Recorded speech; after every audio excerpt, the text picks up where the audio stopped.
look at these people. They are working together and they are a team. And then you could ask, where is diversity in this picture? And there are three kinds of diversity. There is diversity of personality. So if you look at these three people and you imagine that they are your colleagues, you know them very well, you go to meetings together with them, you go on business trips together with them, and also you have lunch with them. Sometimes you go out and you have a barbecue or a picnic with them. You can imagine that they have completely different personalities. And that is the most important kind of diversity of personality. Some people are more proactive and they like to take the lead.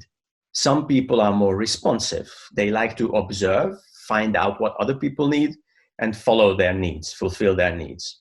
Some people are more focused on results or processes. Some people are more focused on community, reaching out, networking. Then there is another kind of diversity, which is not nature, as personality is, but as we say, is nurture. Meaning, where were you born? What kind of values did you get from your family? What did your parents, your teachers, your first bosses, the leaders of your country tell you about desirable and not desirable behavior? What kind of values do you bring with yourself? And this is different from personality, because personality is very hard to change. Actually, for work purposes, for leadership purposes, let's assume it never changes. But of course, culture changes in the sense that first we are born into a family and we get our values from the family. Then when we step out to wider society, typically when we go to school, then we start to learn new values. Then we start working.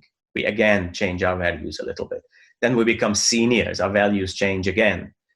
And all of this is going to influence our culture and the kind of diversity that we bring into the workplace when we go there. So in other words, diversity of culture can be because somebody is born in China, somebody is born in Hungary, somebody is born in Mexico.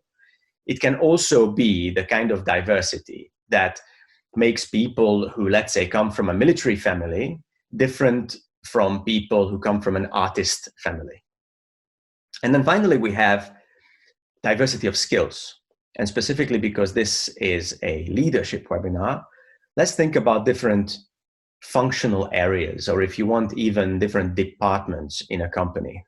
And think about how when people have lunch with each other or when they talk about work, they know that salespeople think differently about a project than, let's say, public relations people or human resources people or quality controllers, lawyers, and so on. So diversity is a diverse field of work.